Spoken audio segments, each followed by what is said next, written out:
Lectura del Santo Evangelio según San Marcos. En aquel tiempo, cuando Jesús bajó del monte y llegó al sitio donde estaban sus discípulos, vio que mucha gente los rodeaba y que algunos escribas discutían con ellos. Cuando la gente vio a Jesús, se impresionó mucho y corrió a saludarlo. Él les preguntó: ¿de qué están discutiendo?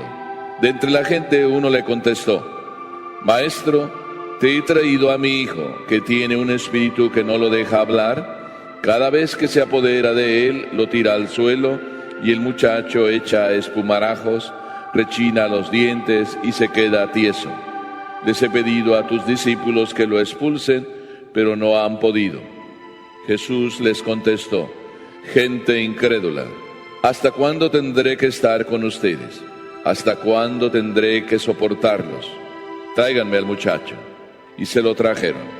En cuanto el espíritu vio a Jesús, se puso a retorcer al muchacho, lo derribó por tierra y lo revolcó, haciéndolo echar espumarajos. Jesús le preguntó al padre: ¿cuánto tiempo hace que le pasa esto? Contestó el padre: desde pequeño, y muchas veces lo ha arrojado al fuego y al agua para acabar con él.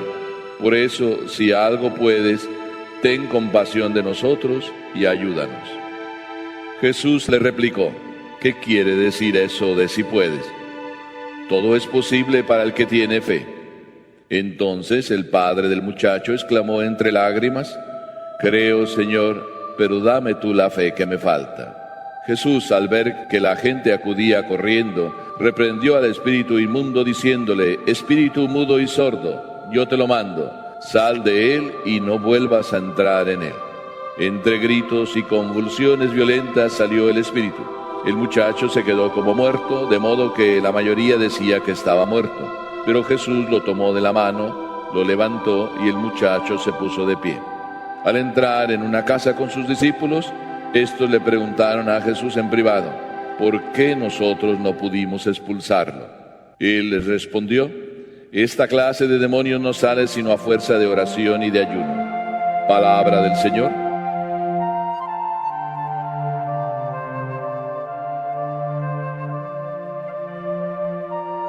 Es muy interesante esta historia. No solo interesante porque nos la narra aquí San Marcos con todos los detalles y por tanto estamos como emocionados. Inclusive, pues es una historia que puede ser también hoy que esté pasando, como de hecho muchas veces me cuentan: venga, venga, porque aquí hay un endemoniado. Pero lo más importante no es el endemoniado, lo más importante me parece es el padre de este niño. Y vamos a fijarnos en el padre de este niño. Grandes cosas hay detrás de esta actitud de este padre. Primero, vemos que Jesús baja del monte, y baja del monte con 3 de sus discípulos, con Pedro, Santiago y Juan, a quienes se les acaba de transfigurar en el monte precisamente de la transfiguración. Y los otros discípulos estaban ahí, donde estaba la discusión, donde este señor había venido para que le curaran a su hijo, donde estaban ahí también los fariseos, discutiendo sobre sí y cómo podían curar a este niño. Y no podían curarlo. Y nada más añade San Marcos una frase, dice: se impresionaron mucho al ver a Jesús bajar del monte. Se impresionaron mucho. ¿Cómo vendría Jesús? Pues Jesús acababa de transfigurarse. Y el Evangelio nos cuenta que sus vestiduras estaban resplandecientes. Por tanto, cuando baja, pues se impresionan de él los que lo están viendo, los otros discípulos y los fariseos. Nada más ahí se queda el Evangelio. Y luego él les pregunta: ¿de qué discuten? Es un diálogo muy hermoso.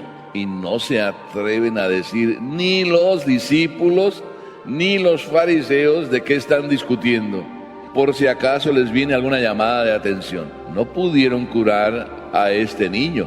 Por tanto, ¿de qué discuten? Jesús está haciendo como el tonto, como que no sabe qué está pasando. El único que habla es el que tenía que hablar. Habla el papá: Maestro, he traído a mi hijo y no me lo han podido curar. Y el Evangelio dice una frase bien sencilla: si puedes hacer algo, mira que estamos sufriendo mucho. Es el papá que está hablando. Mira que mi hijo tiene un espíritu malo, lo revuelca, lo derriba, lo hace echar espumarajos. Mira que casi lo arroja al agua y lo hace que se ahogue. Mira que casi lo arroja al fuego. Estamos sufriendo mucho. Si puedes hacer algo, qué palabras tan sencillas. Si puedes hacer algo. Nosotros somos a veces al revés. Tenemos una necesidad y no vamos a decirle a Dios si puedes hacer algo. Vamos más bien a decirle, oye, tú tienes que curarme a mi hijo. Si eres verdaderamente Dios, si eres lo que tú y lo que otros dicen que tú eres, tú tienes que curármelo. Si de verdad eres Dios y me amas. Y sin embargo, este sencillo hombre, si algo puedes hacer. Y además dice, ten compasión de nosotros y ayúdanos. Nosotros debemos ir así. Cuando necesitamos algo, debemos acudir a Dios y decirle, si puedes. Pero a veces somos tan machos y tan exigentes que tenemos que decirle a Dios las cosas, eso, mandándole. Cuando yo llegué a los Estados Unidos al poco tiempo, pues ustedes saben, cuando uno llega nuevo, todo el mundo dice, le invito a mi casa, quiere venir a comer, quiere venir a cenar, padre, vamos allá, vamos acá. Todo el mundo me invitaba, así de que tenía que hacerme yo el programa para ir concediéndoles algunas veces esos gustos. Una señora me invitó a su casa y me dijo, pues padre, le invito, acepté. Me dijo, pero yo le tengo que volver a llamar porque el día que usted venga, tengo que decirle cómo. Yo vivo en el campo y para que llegue hasta aquí no es tan fácil. Y entonces unos días antes me llama, pero no me llamó la mamá, me llamó la hija, que además la hija ha nacido en los Estados Unidos, se ha criado aquí, aunque es hija de hispanos, pero se ha criado aquí. Y la hija me llamó y me explicó cómo llegar. Y entonces era un lunes y la cita era el miércoles y ella me dice, padre, nos vemos el miércoles. Y le dije yo, sí, nos vemos el miércoles. Bueno, padre, nos vemos el miércoles si Dios quiere, me dijo la niña. Yo normalmente digo, nos vemos, sí, nos vamos a ver si Dios quiere, normalmente lo digo, yo también, pero en esa vez no lo dije. Así de que me llamó muchísimo la atención que una niña pequeña que ha sido criada en los Estados Unidos, que una niña me diga, si Dios quiere, quiere decir la humildad y la sencillez, no se nace con ella, se aprende. Cuando un hombre como este dice, si tú puedes, ten compasión de nosotros. Y Jesús le hace la pregunta, ¿qué quieres tú decirme con si puedes? Imagínense que Dios les responda a ustedes también igual. ¿Qué quiere decir cuando tú dices, si tú quieres, si tú puedes? Y además Jesús le vuelve a decir, todo es posible para el que cree. Aquí está el secreto de cualquier cosa que queremos alcanzar de Dios. Todo es posible para el que cree. Así de que no necesitamos de andarle pidiendo a Dios, tú tienes que, es tu obligación. Por eso eres Dios y tú tienes que curarme a mí. Y Dios más bien nos va a repetir, oye, no tienes que andar diciendo eso. Si tú crees, todo es posible para el que cree. Así que no te pongas tan exigente. Si tú crees, eso será posible que se realice. Si tú crees. Pero además, el Padre, qué maravilloso. A mí me encanta el Evangelio siempre porque ninguna de las cosas que el Evangelio dice están dichas así de sobra. Dice después que cuando Jesús le dijo, todo es posible para el que tiene fe, el padre del muchacho, entre lágrimas, dijo esta frase hermosísima. Creo, Señor, pero dame tú la fe que me falta.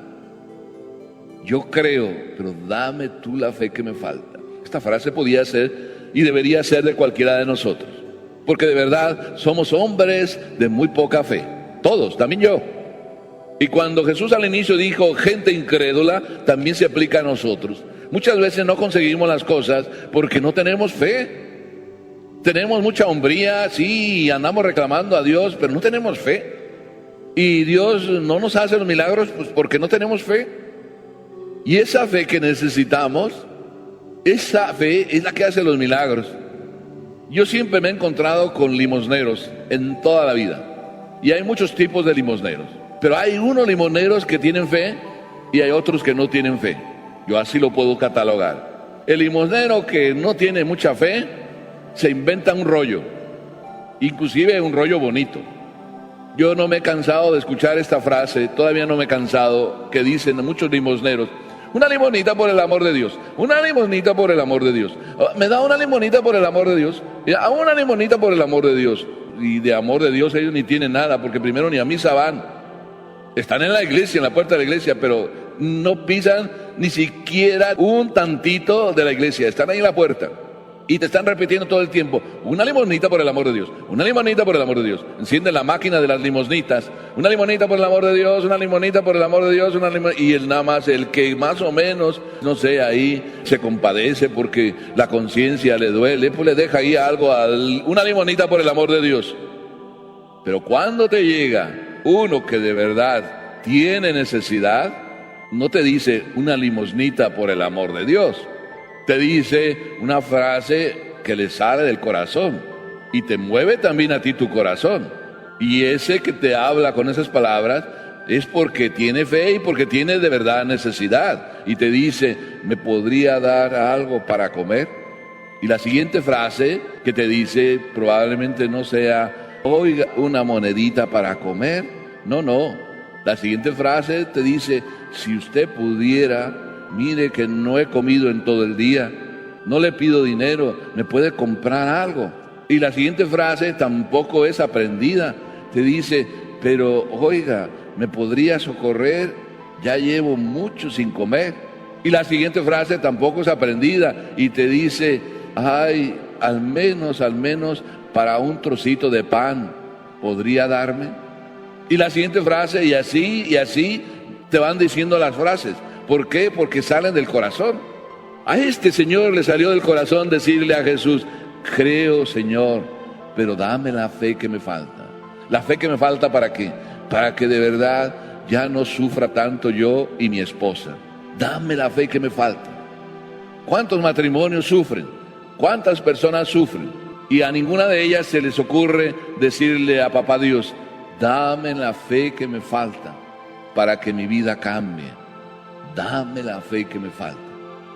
Después de esto también siguió la lección, porque los discípulos, que todavía estaban cohibidos y timoratos, no se atrevieron a preguntarle a Jesús en público por qué ellos no habían hecho la curación, porque no había sido posible. Y ya cuando estaban ahí en secreto, le preguntaron por qué no pudieron expulsarlo, y Jesús les dio la respuesta. Y la respuesta era: esta clase de demonios no sale sino a fuerza de oración. Te falta fe y también te falta oración muchas veces. Me falta fe y me falta oración. O mejor dicho, a veces no oramos de verdad porque nos falta fe. ¿Cuántos hay que dicen: no hace falta ir a la iglesia, para orar yo puedo orar en cualquier lugar? ¿No es así como dicen? Y si es verdad, tú puedes orar en cualquier lugar, no hace falta ir a la iglesia para orar. Hay algún día que tienes que ir, pero puedes orar desde cualquier lugar. Pero ¿oras de verdad? El mejor lugar es la iglesia, porque es el lugar donde está destinado el encuentro normal con Dios y donde tú encuentras el mejor recogimiento. Pero puedes orar en cualquier lugar, pero y si no tienes fe, tampoco oras. Por eso, qué hermoso que nosotros volvamos a descubrir que todo es posible para el que tiene fe. Sí, tengámosla, pero para poder tener la fe que necesitamos, habrá que decirle a Jesús y a Papá Dios: dame la fe que me falta. Amén.